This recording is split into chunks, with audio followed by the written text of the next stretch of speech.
한 10분 전에 들어왔는데 예배 찬양팀 제가 몇 번 왔잖아요. 그때는 토요 새벽에 왔는데 지난 2월에는 특송을 하셨습니다. 그때 큰 은혜를 받고 또 오늘은 또 예배 찬양팀의 은혜를 받고 우리 또 찬양대의 은혜 받고 목사가 강단에서 거짓말을 하면 안 되잖아요.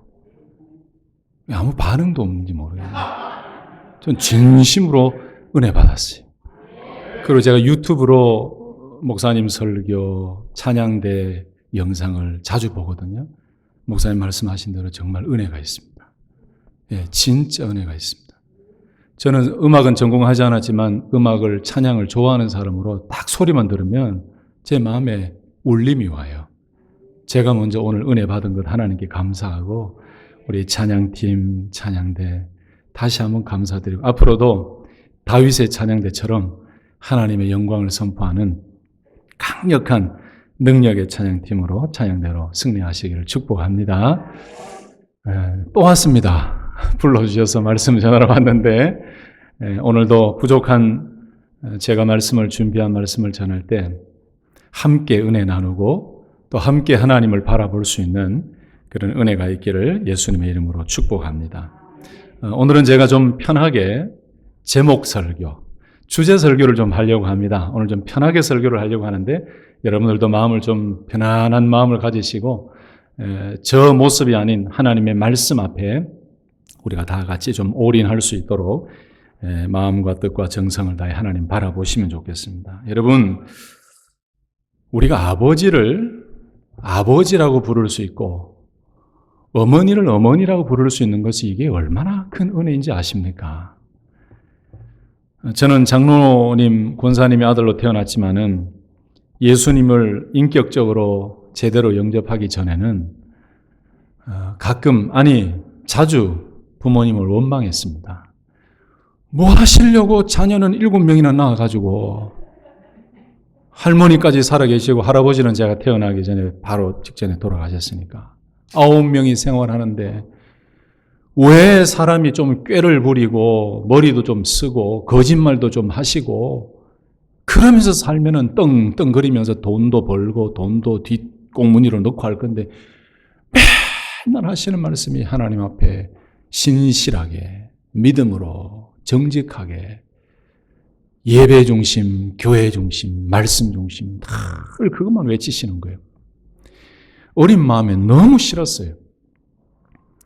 아버지께서 늘 선을 베푸시고 되갚지도 못하시고 그래서 가정이 힘들어지고 하니까 얼마나 제 어린 입장에서는 예수님을 제대로 만나지 못한 그 순간에는 장로 권사의 아들이지만 원망이 되는 거예요. 나에게는 왜 저런 아버지를 주셨나? 나에게는 왜 저런 어머니를 주셨나? 학교에 가면 잘 사는 친구들 보잖아요. 솔직히 제가 예수님을 인격적으로 영접한 청소년 중학교 때 그 이전에 나도 저 집의 아들 좀 돼봤으면 좋겠다 이 생각을 한 적이 있어요. 근데 예수님을 영접하고 난 이후에 그날 모든 걸 회개했죠. 하나님 죄송합니다. 감사합니다. 감사합니다. 우리가 교회를 다니고 신앙생활을 하지만 나에게, 우리에게 아버지를 주시고 어머니를 주셔서 아버지라고 마음껏 부를 수 있고 어머니라고 마음껏 부를 수 있는 것이 이게 은혜라는 것을 제대로 깨닫지 못하면 그저 그렇게 살다가 부모님 다 떠나가시고 나도 죽고 그래 사는 거예요. 근데 여러분 가만히 생각해 보면 나에게 육신의 아버지를 주시고 육신의 어머니를 주셔서 언제든지 부르고 싶을 때 아버지라고 부르고 언제든지 부르고 싶을 때 어머니라고 부르고 언제든지 달려가서 부탁하고 요청하고 싶을 때 아버지, 어머니, 엄마, 아빠라고 부르며 찾아갈 수 있도록 나에게 부모님을 주셨다는 것, 여러분 이것이 큰 은혜인 줄 믿으시기를 예수님의 이름으로 축복합니다. 여러분 신앙의 성장은 여기서부터 시작되는 것 같아요. 뭐 열심히 한다고 다 좋은 게 아니고 나에게 주신 아버지를 아버지라고 제대로 부르고 어머니를 어머니라고 제대로 부르며 성경 말씀이 나오는 것처럼 가정의 다름이다마는 자녀들이 부모에게 효도하고 공경하는 것, 그것 자체에서부터 믿음 생활은 건강한 믿음이 시작되는 줄로 믿습니다. 그런데 반대로 아버지를 아버지라고 마음껏 편하게 부르지 못하고 어머니를 어머니라고 편하게 부르지 못해서 가슴 아파하고 눈물 흘리는 사람들이 참 많지요. 여러분 혹시 한국의 KBS1에서 방송했던 이산가족 찾기 생방송 혹시 기억나십니까?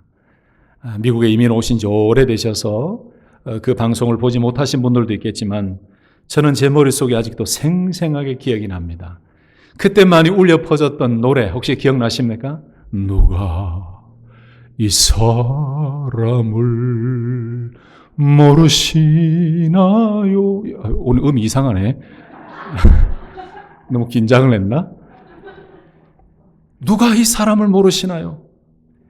1983년 6월 30일부터 11월 14일까지 138일 동안 총 453시간 45분 방송했던 프로그램이에요.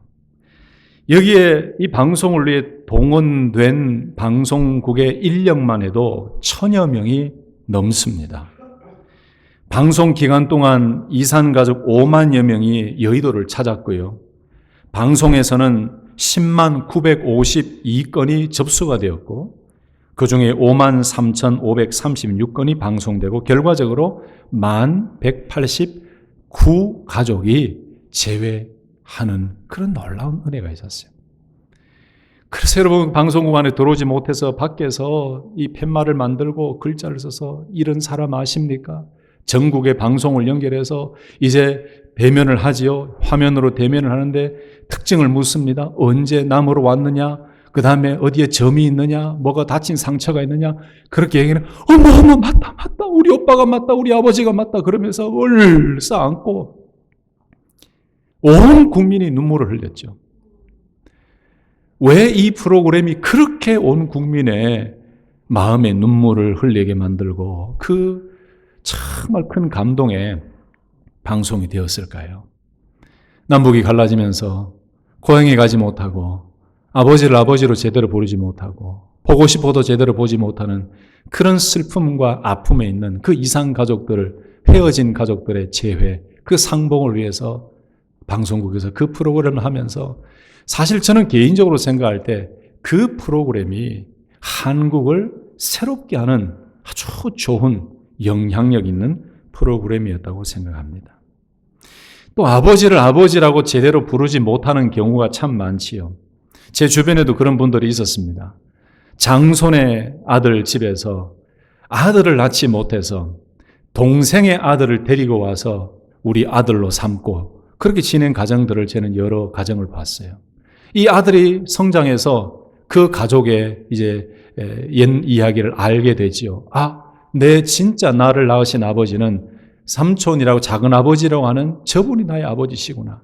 그런데 수십 년이 흘러서 그걸 알아도 아버지라고 제대로 부르지 못해서 혼자 뒤에 돌아서서 흐느끼는 그런 분을 제가 직접 봤어요. 너무 가슴이 아프다. 눈물 흘리며 아버지를 아버지로 제대로 부르지 못하는 그런 아픔도 있죠.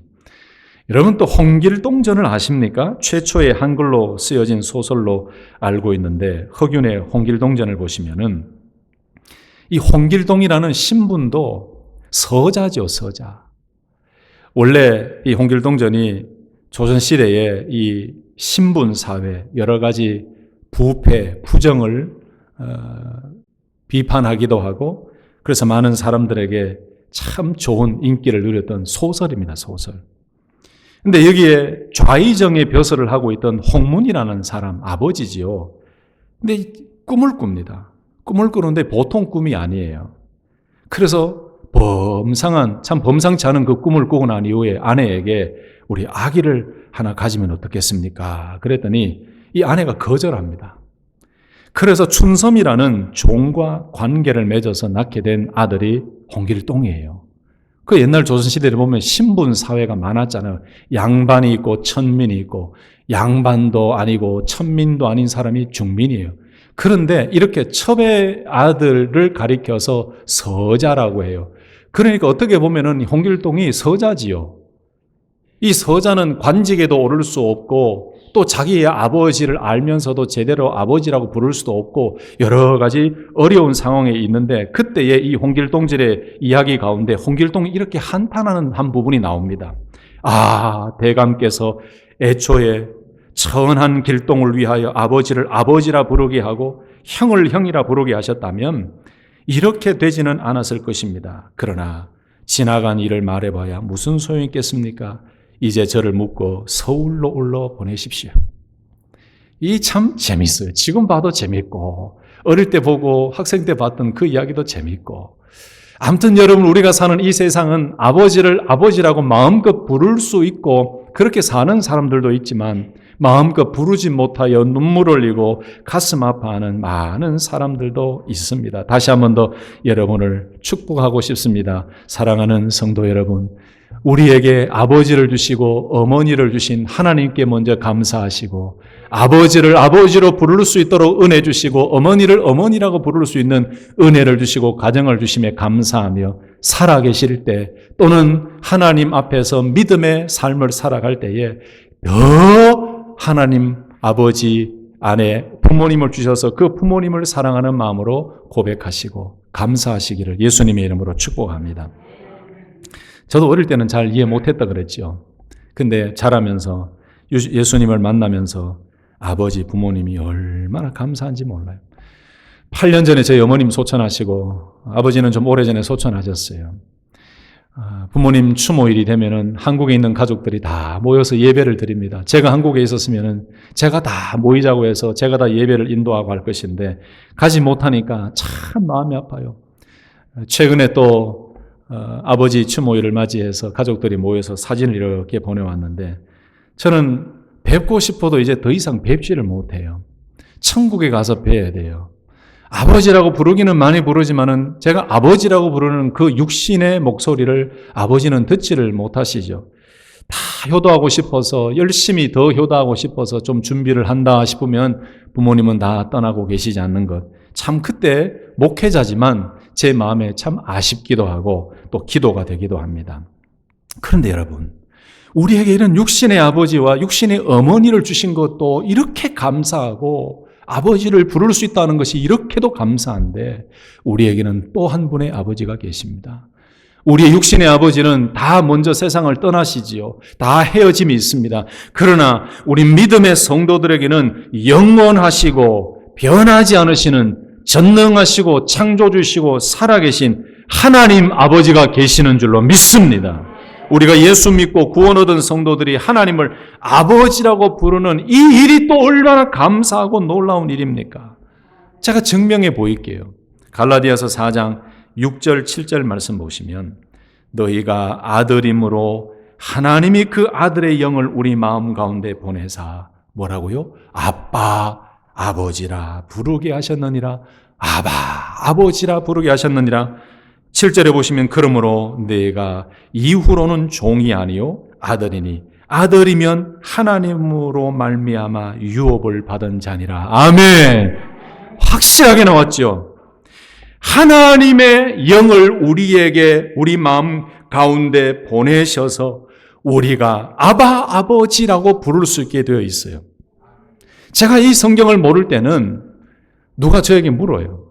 네가 하나님의 아들인 거 증명해봐, 이렇게 물어요.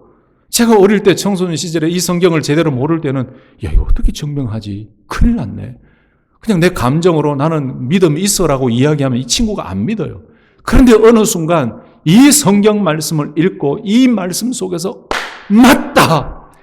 내가 내 의지로 하나님을 아바, 아버지라고 부르는 것이 아니고 하나님께서 나를 선택하시고 나를 아들로 삼아주셨는데, 무엇보다도 내 안에 하나님 그 아들의 영을, 성령님을 보내주셔서 내가 이야기하는 것이 아니고 그 성령님의 놀라운 보증과 인치심으로, 성령님의 확신으로, 역사하심으로 내 마음속에 하나님을 아바, 아버지라고 고백하게 하시는구나. 이걸 알고 난 이후에 그 친구를 다시 만나서 다시 물어봐. 다시 좀 물어봐. 다시 물어봐. 그래서 물어요.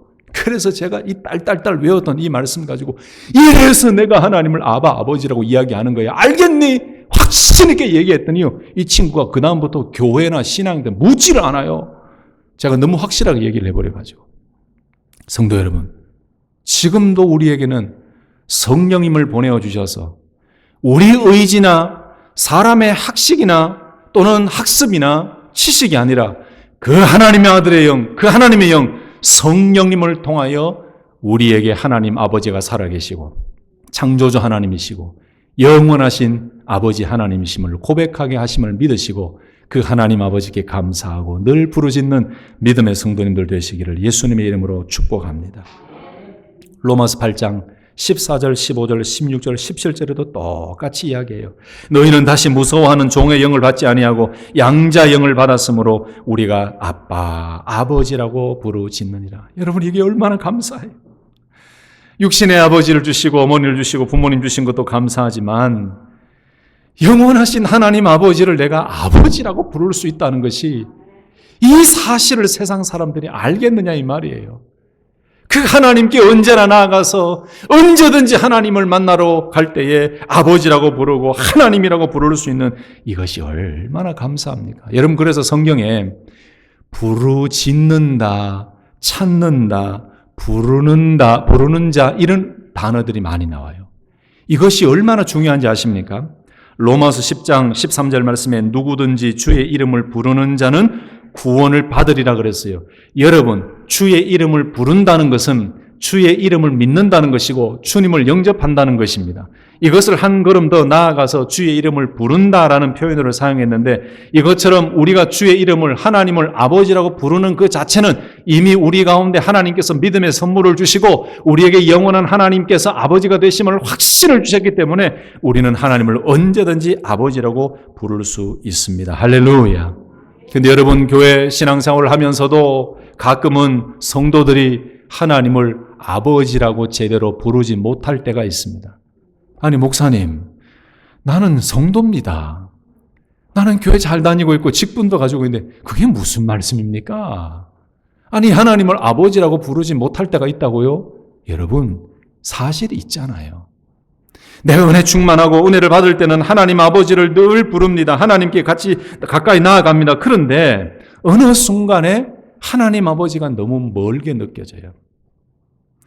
아예 하나님에 대한 믿음이 없는 사람은 그렇다 치더라도 내 안에 은혜가 충만하지 못하고 내 생각과 마음 속에 자꾸 세상 것이 들어오고 내 마음 안에 말씀이 줄어들고 성령 충만이 줄어들 때에 하나님이 자꾸 생소하게 느껴져요. 하나님 아버지가 자꾸 멀게 느껴져요. 또 하나님을 너무 무서워하는 마음이 크다 보니 하나님 아버지라고 부르는 그 부르짖음을 편하게 하지 못해요. 때로는 기도 생활을 잘 하지 않고 게으른 영적 삶을 살아서 하나님 아버지라고 부르는 것이 익숙하지 않아서 하나님 아버지가 멀게 느껴질 때도 있습니다. 때로는 기도를 한다고 하는데 하나님께서 응답해 주시지 않으니 하나님께 삐진 거예요. 그러니까 하나님 아버지라고 부르는 그 일이 줄어들고 이제 하나님이 싫어요라고 하면서 하나님과 거리가 멀어져 버려요. 여러분, 이런 여러 가지 이유로 하나님 아버지를 아버지라고 제대로 부르지 못할 때가 있습니다. 그런데 여러분, 기억하십시다. 그렇게 하나님 아버지와 거리가 멀어지면 멀어질수록 손해는 나만 봅니다. 하나님 아버지를 부르지 않으면 나눌수록 손해는 나만 봅니다.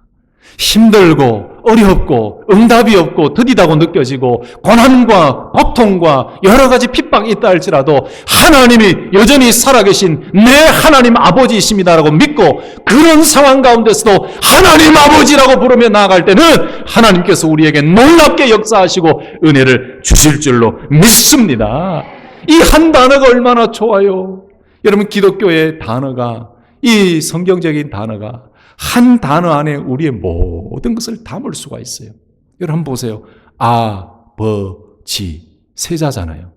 여기다가 세자를 넣어붙여서 하나님 아버지 6자잖아요. 6자만 외쳐도 하나님 다 하세요. 혹시 오늘 예배드리러 오셔서 예배당에 딱 앉으셔서 여러분, 내뱉으신 말씀이 어떤 말씀입니까? 아마 제가 볼 때는 한 3분 정도는 앉으시면서 아이고 이러시면서 앉으셨을 것 같아요. 거의 대부분은 주여 아버지 하셨을 것 같아요. 여러분, 아버지, 이 진심의 한마디 속에 우리 모든 기도를 담을 수가 있고 하나님은 그 아버지라는 부르짖음 한마디를 듣고도 하나님은 우리의 모든 것을 알고 응답해 주실 줄로 믿습니다. 그러니 여러분, 우리에게는 이렇게 하나님 아버지가 계신 것도 은혜인 것입니다. 자, 그런데 우리가 아버지라고 부를 때에 어떤 놀라운 은혜가 있는지 아십니까? 육신의 아버지를 아버지라고 진심으로 부를 때도 은혜가 되죠. 그런데 하나님 아버지를 아버지라고 부를 때도 은혜가 있어요. 그 첫 번째 은혜는 뭐냐? 아버지를 부르면 부를수록 친밀함이 있습니다. 영적인 친밀함이 있어요. 제가 어릴 때 어르신들께서 저에게 이런 질문을 많이 하셨어요. 야야, 내 아버지 함자가 어떻게 되시노? 이렇게 물으세요. 처음에 제가 이 함자가 뭔지 전혀 몰랐어요. 그래서 쭈삐쭈삐 이놈의 자식이 자기 아버지 함자도 모르고 이러면서 야단 맞았어요.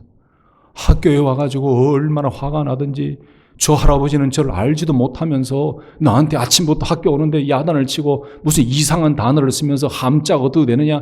그래서 학교 친구들한테 물어보니 잘 몰라요, 애들이. 선생님께 여쭤봤더니 가르쳐 주시는 거예요. 함자. 그러니까 아버지의 성함을, 이름을 이제 한문으로 표시해서 표현하는 것이 함자라. 그래서 그걸 알았어요. 그 할아버지를 그 다음에 또 만났습니다. 또 물으시는 거예요. 네 아버지 함자가 어떻게 되시냐. 예, 준비했잖아요.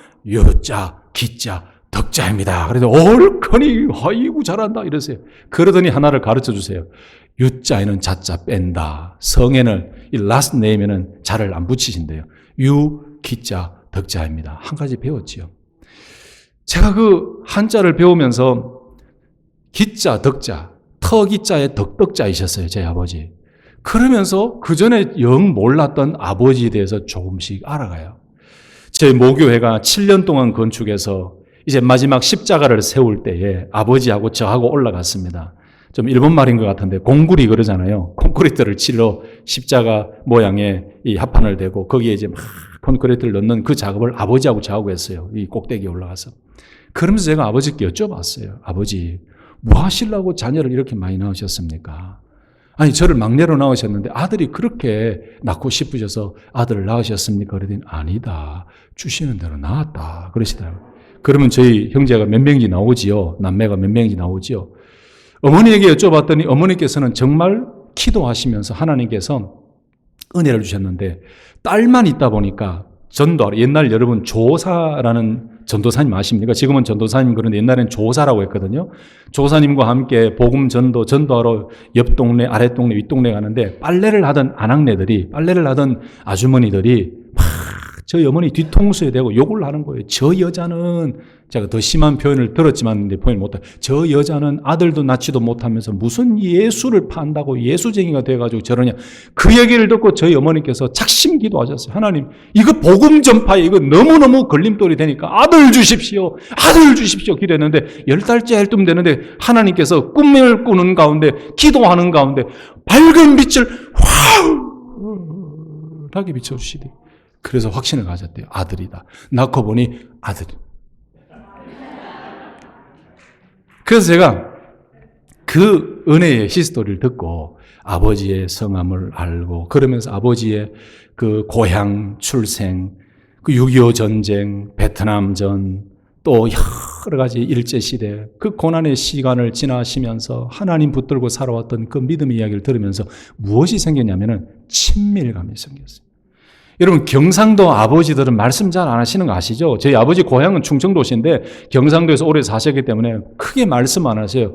밥 먹자, 기도하자, 끝이에요. 저도 그런 좀 있어서 저는 말을 많이 한다고 하는데 말 좀 해라 라고 이렇게 얘기하신 분이 계세요. 근데 그 대화가 시작되고 아버지를 부르고 아버지와 깊은 친밀감이 생기니까 제 마음 가운데 얼마나 큰 은혜가 있는지 몰라요. 하나님 아버지도 마찬가지입니다. 우리가 하나님 아버지를 부르면 부를수록 하나님과 나와의 관계는 영적으로 친밀하고 하나님의 마음과 하나님의 뜻이 아버지라고 부르는 그 순간에 우리 가운데 부어지는 줄로 믿습니다. 오늘 예수님께서 본문 말씀에서 제자들에게 기도를 가르쳐 주실 때 시작을 어떻게 하셨습니까? 하늘에 계신 우리 아버지여라고 했어요. 여러분, 구약 성경을 보면 아버지라는 예수님이 사용하신 이 파테르라는 직접적인 단어의 표현이 잘 안 나와요. 하나님의 구성에, 하나님의 부성적인 모습을 가리켜서 표현할 때는 많았지만 예수님께서 이렇게 직접적으로 하늘에 계신 우리 아버지여라고 표현하신 그런 표현이 잘 없어요. 어떻게 보면 예수님께서 하나님을 아버지라고 직접적으로 구체적으로 확실하게 부르시고 이 아버지를 부르시는 기도의 시작을 제자들에게 가르쳐 주셨다라는 그 의미죠. 하늘에 계신이라는 말씀은 하나님은 안 계신 곳이 없다, 이 의미예요. 히브리인들에게 하늘이라는 의미는 높은 곳이라는 의미도 있지만은 이 유대인들에게 있어서 하늘이라는 것은 모든 세계에 충만한 편재해 있는 무한한 전지전능한 이 의미예요. 그러니 보십시오. 예수님께서 제자들에게 기도를 가르쳐 주실 때에 하늘에 계신 우리 아버지여라는 이 기도부터 시작하라고 가르쳐 주신 이유가 뭘까요? 얘들아, 하나님은 전능하신 하나님, 창조주 하나님, 안 계신 곳이 없는 편재하신 하나님, 그리고 무한한 하나님, 창조주 하나님이시다. 그 하나님 앞에서 너희들이 우리 아버지여 라고 기도를 시작하라 라고 예수님이 가르쳐 주셨다는 거예요. 그러면 이 제자들도 예수님께서 하나님을 향해 내 아버지, 아버지여라고 고백했던 그 고백처럼 너희들도 기도할 때 가장 중요한 것은 하나님의 살아계심과 하나님이 아버지 되심을 가장 먼저 고백하고 그 아버지가 자녀의 이야기를 들어주듯이 우리의 기도를 들으시는 하나님이심을 믿고 그렇게 기도를 시작하라고 가르쳐 주신 것이죠. 할렐루야. 여러분, 이 고백을 많이 하시길 바랍니다. 하늘에 계신 우리 아버지요. 여러분, 예수님께서 이 기도부터 시작해서 하나하나 가르쳐 주셨는데 우리의 기도, 이 특별히 주님 가르쳐 주신 주기도문을 할 때는 너무 가볍게 해요. 하늘에 계신 우리 아버지 이름이 그렇게 받으시오며 의미 없이 해요. 예수님은 하늘에라는 이 단어 하나에도 얼마나 높은 의미, 귀중한 의미를 담아두셨겠습니까? 여러분, 그래서 이제는 주기도문을 하실 때에 좀 천천히 마음에 깊은 의미를 두고 하시면 은혜가 됩니다. 정말 은혜가 돼요. 시간이 가지만 제가 만났던 한 분을 좀 이야기하고 싶은데요. 양평에 가시면은 찐빵집이 하나 있습니다. 경기도 양평에. 제가 기도원에 갔다가 늘 내려올 때는 그 찐빵집을 들르는데 그 찐빵집만 잘 돼요.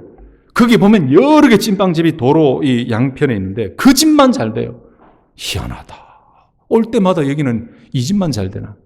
그래서 그날은 마음을 먹고 그 사장님께 여쭤봤어요. 사장님, 어떻게 이렇게 여기만 장사가 잘 되고 손님이 바글바글 모입니까? 그랬더니 알고 보니까 그분이 집사님이세요.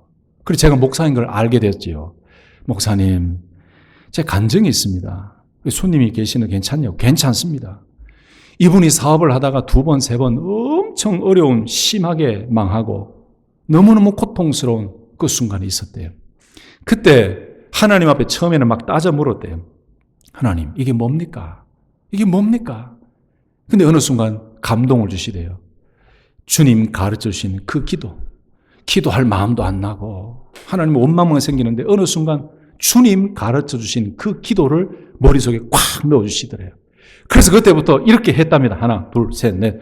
하늘에 계신 우리 아버지요. 시작해서 아멘까지 하고 하나, 또 하늘에 계신 우리 아버지요 하고 또 하나. 이렇게 주님 가르친 기도를 1000번, 2000번, 수천 번 하니까 하나님께서 머리에 지혜를 주시는데 그 땅이 원래는 산이었고 그 땅을 이렇게 렌트로 받을 수 있는 땅이 아니었대요. 근데 기도하는 가운데 이 주기도문을 외우면서 하나님의 은혜를 구하는 가운데 그 땅을 보여주시면서 그 주인을 만나라 하시더래요. 그래 가서 주인한테 부탁을 하고 사정을 하고 저도 찐빵집 좀 하겠습니다. 그랬더니 처음에는 안 내주시대요. 그 다음에 그 땅을 내주시더래요. 그래서 가건물을 만들어서 했는데 거기에서 손님들을 막 부어주시는 거예요. 그래서 그분이 핵심은 뭐냐? 목사님, 다른 기도 필요 없더라고요.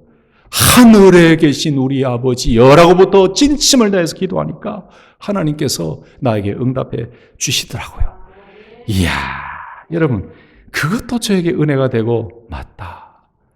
내가 주님 가르쳐주신 주기도문을 외울 때도 제대로 해야겠다. 그 생각이 들어요. 제가 오늘 은혜를 받으니까 막 줄줄줄줄줄 나오는데 너무 오래 하면 또 안 되잖아요. 그런데 여러분, 하나님 아버지의 이 마지막 부분으로 가면서 하나님 아버지에 대한 칭호들이 참 많습니다. 성경을 보면은 야훼라는 표현도 있고 여호와라는 표현도 있고 또 보면은 아도나이라는 표현도 있지요.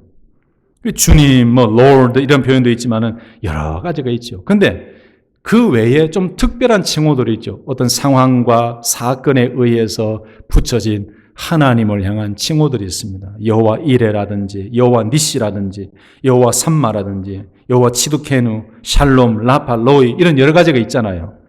이런 이름 속에 담겨져 있는 의미가 얼마나 은혜되는지 아십니까? 그래서 제가 오늘 마지막 부분에 드리고 싶은 이 말씀은 오늘 이 하나님의 칭호에 대해서 몇 가지만 보고 우리가 하나님 아버지의 이름에 이런 능력이 있는데 우리가 하나님 아버지를 부르지 않으면 안 되겠습니까? 더 크게 불러야 되지 않겠습니까? 그 첫 번째 보면 여러분 잘 아시는 하나님을 가리켜서 여호와 이레라고 부른 곳이 있습니다. 창세기 22장 14절 말씀에 아브라함이 그 땅 이름을 여호와 이레라 하였으므로 그랬죠. 여러분 잘 아시죠? 아브라함이 말씀에 따라서 이삭을 번제로 드리려고 할 때에 하나님께서 대신할 숫양을 준비해 주셨죠. 그 후에 아브라함은 그곳을 일컬어서 여호와 이레 하나님께서 준비해 주셨다라고 고백하면서 명명했습니다. 이 의미가 뭘까요? 하나님께서 모든 필요를 아시고 가장 적절한 때에 준비해 주시는 분이시다. 말씀에 순종하여 믿음으로 나아갔더니 다른 사람들은 이해하지 못하지만 말씀에 순종하여 나아간 아브라함에게 하나님께서 준비하여 주시는 그 놀라운 하나님을 고백하면서 붙여진 이름이 여호와 이레지요. 여러분 우리가 살면서도 하나님의 말씀에 순종하여 나아갈 때에 하나님께서 반드시 우리에게 여호와 이레의 놀라운 은혜를 주실 줄로 믿고 날마다 말씀에 순종하며 여호와 이레의 하나님을 찬송할 수 있기를 예수님의 이름으로 축복합니다. 또 한 가지 이름이 있지요. 칭호가 있지요. 여호와 니시라는 칭호가 있습니다. 출애굽기 17장 15절 말씀 보면 모세가 제단을 쌓고 그 이름을 여호와 니시라 하고 라고 말씀해요. 모세가 손을 들면 승리하죠. 모세가 손을 내리면 패배합니다. 아말렉과의 전투에서 아론과 훌이 모세를 도와서 손을 이렇게 붙들어 줍니다. 그때 승리합니다. 그리고 모세는 제단을 쌓아서 여호와 니시라고 불렀습니다. 여호와는 나의 깃발입니다 라는 뜻이죠. 여러분 여기에도 의미가 있습니다. 전쟁의 승리는 군사들의 많고 적음이 아니라 전쟁의 승패는 하나님의 능력과 하나님의 도우심에 있다. 하나님께 달려있다 이거지요.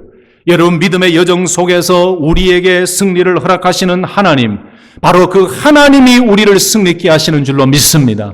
돈 많다고 승리하는 것도 아니고 권력 있다고 승리하는 것도 아니에요. 살아계신 여호와 하나님을 향해 두 손 높이 들고 하나님의 능력만 바라보고 나아갈 때 우리에게 여호와 니시의 고백과 간증을 주실 줄로 믿습니다. 얼마나 능력 있고 힘 있는 이름입니까? 여호와 니시라는 고백. 또 한 가지가 있어요. 여호와 샬롬이라는 표현이 있지요. 사사기 6장 24절에 보면 기드온이 여호와를 위하여 거기서 제단을 쌓고 그것을 여호와 살롬이라 하였더라라고 해요. 여러분 이스라엘이 미디안의 압제로부터 고통을 받을 때지요. 기드온은 하나님의 부름을 받았습니다. 그런데 두려워합니다. 여호와께서 기드온에게 말씀하십니다. 두려워하지 말라, 평강을 선포하라 라고 하시면서 안심시켜 주십니다. 그래서 기드온은 하나님의 임재를 기억하면서 오브라의 제단을 쌓고 여호와 샬롬이라고 명명했어요. 여러분 두려운 상황 속에 있을 때 하나님께서 우리와 함께 계심을 믿을 때에 우리도 이처럼 여호와 샬롬이라고 고백하게 될 줄로 믿습니다. 또 한 가지는 여호와 삼마라는 단어가 있지요. 에스겔 48장 35절에 그날 후로는 그 성읍의 이름을 여호와 삼마라 하리라 라고 말씀합니다. 여러분 바벨론 포로로 끌려간 이 에스겔은 회복된 성전과 새롭게 분배된 땅의 환상을 보게 되지요. 제사장의 몫으로 분배된 그 공간 아래 위치한 이 속된 땅, 소위 말하는 속된 땅의 성읍이 여호와 삼마라고 불려졌는데 이게 무슨 의미가 있습니까? 여러분 속된 땅이고 쓸모없는 땅으로 보여지지만은 하나님께서 거기 계신다라는 표현은 여호와 삼마라는 뜻은 그렇게 하나님께서 함께 하시고 하나님께서 삶 속에 함께 하시면 모든 것이 거기 계시고 함께 계시는 하나님으로 인해 새로워지고 회복된다. 그 의미가 여호와 삼마라는 말씀 속에 있지요. 여러분 좋아하시는 또 한 가지 표현이 있지요. 여호와 라파라는 칭호가 있습니다. 러프예키라는 단어인데 출애굽기 15장 26절에 보면은 나는 너희를 치료하는 여호와임이라. 이스라엘이 광야에서 마실 물이 없어서 원망합니다. 그때 마라의 쓴물을 단물로 바꿔주시는 놀라운 은혜의 기적을 보여주십니다. 이 사건을 통해서 하나님께서 백성들에게 하시고 싶었던 말씀은 말씀에 좀 순종해라. 말씀에 순종하고 나아가면은 언제나 너희를 살리실 것이다. 언제나 너희를 살릴 것이다. 여호와 라파. 말씀에 순종해라. 환경을 보고 원망하는 것이 아니라 말씀에 순종하면 너희 이렇게 살리는 하나님이 살아계신 하나님이니 그 살리시고 치료하시는 여호와 라파의 하나님을 의지하고 믿음으로 가라. 믿음으로 약속한 땅으로 가라. 이 말씀이죠. 여러분 마라의 사건은 단순한 기적이 아닙니다. 말씀에 의지하여 순종할 때에 하나님께서는 회복시키시고 치유하시고 놀랍게 준비시켜 주신다. 여러분 영적인 병뿐만 아니라 육신의 병도 하나님의 말씀에 순종하고 나아갈 때에 하나님이 고쳐주실 수 있다는 믿음을 갖게 하는 그 표현이 뭡니까? 여호와 라파지요. 여러분을 축복합니다. 사랑하는 성도 여러분, 영적으로나 육신적으로 병든 분이 계십니까? 하나님은 우리의 모든 병을 아시고 안고 일어섬을 아시고 마음의 생각까지도 아세요. 그렇다면 우리가 해야 될 일이 뭘까요? 하나님 여호와 라파라고 고백했던 그 고백처럼 저도 여호와 라파를 고백하오니 하나님 나에게 친히 안수하여 주시고 나를 고쳐주시고 말씀에 순종할 때에 나를 새롭게 하셔서 강건케 하시는 하나님의 능력을 경험케 하여 주시옵소서. 여러분 이 하나님을 찾는 믿음이 우리에게 필요한 줄로 믿습니다. 여호와 로이, 여호와는 나의 목자이십니다. 시편 23편 1절. 여호와 제덱 지드케누라는 말이 있죠. 이 말은 바로 여호와는 우리의 의가 되십니다. 이런 언어가 있어요. 이걸 얘기하려면 다 얘기 못하는데 여러분 보십시오. 우리가 그토록 사랑하고 우리가 그토록 부르짖는 하나님의 칭호와 호칭에는 이렇게 많이 있습니다. 그러므로 사랑하는 성도 여러분, 우리가 아버지라고 부를 수 있는 이 놀라운 은혜를 주셨음에 감사하면서 언제든지 무슨 일이 있든지 늘 하나님 아버지를 부르시고 하나님 아버지의 이름의 능력이 우리 삶의 일상이 되시기를 예수님의 이름으로 축복합니다. 말씀을 마치면서 제가 재미있는 이야기 하나 하고 말씀을 마칠게요. 제가 예수님을 그렇게 영접했잖아요. 신학교에 갔는데 어머니가 하시는 그 방언의 은사도 받고 싶고 어머니가 하셨던 그 신유 은사도 받고 싶고 너무 은사와 하나님 주시는 복을 받고 싶어요. 그래서 막 부르짖었어요. 하나님, 저도 좀 은사를 주십시오. 저도 좀 능력을 주십시오. 그래서 점심도 먹지 아니하고 늘 채플실에 올라가서 하나님 때를 쓰면서 기도했어요. 하나님 은사를 주십시오. 하나님은 능력을 주십시오. 하나님 은혜를 주십시오. 하나님 주십시오. 주십시오. 근데 그 놀라운 은사를 받기 전에 제가 얼마나 하나님의 은혜와 능력을 받고 싶었으면 그때는 전도사였죠. 교사회의를 하는데 하나님의 이름에 대해서는 신학교 들어가니까 배우니까 성경 읽다가 체크해서 외우기도 하고 막 공부했잖아요. 그래서 지금 말씀드렸던 여호와 라파, 여호와 로이 이런 말씀을 많이 알고 제 마음속에 교사회 기도할 때 하나님, 이런 하나님이 나의 하나님입니다. 하나님, 이런 하나님이 나의 하나님입니다. 그래서 저는 믿음으로 기도했어요. 뭐라고 기도했냐면은 그냥 이 이름을 그대로 따라한 것 뿐이에요. 여호와 하나님, 여호와 이레 니시 삼마 치두케 샬롬 라파 로이 이렇게 했더니 기도에 마치고 난 이후에 난리가 났습니다. 교사들이 제 사무실에 찾아와서 우와, 우리 전도사님 방언 잘하신다. 방언 잘하신다 이래요. 제가 방언한 게 아니고 여호와의 칭호를 그냥 그런 하나님의 능력을 얻기 위해서 그렇게 부른 것뿐인데 저보고 그래요. 어느 날 저에게 또 놀라운 은사를 주셔서 정말 하나님께 감사했어요. 그 이후에 제 삶 가운데 늘 목회하는 가운데 있는 하나가 뭐냐, 이 이름대로 역사해 주시옵소서. 그래서 신방 갈 때마다 이 이름을 자주 이야기합니다. 말씀을 마칩니다. 사랑하는 성도 여러분, 아버지를 아버지라고 부를 수 있는 이것이 은혜인 줄로 믿습니다. 하나님 아버지를 놓치지 마시고 늘 아버지라고 부르시고 무슨 일이 있든지 어떤 상황이든지 늘 하나님 아버지를 찾고 부르셔서 그 이름의 능력을 체험하시고 승리하시는 우리 귀한 성도님들 되시기를 예수님의 이름으로 축복합니다. 우리 이 찬양 부르고 기도하고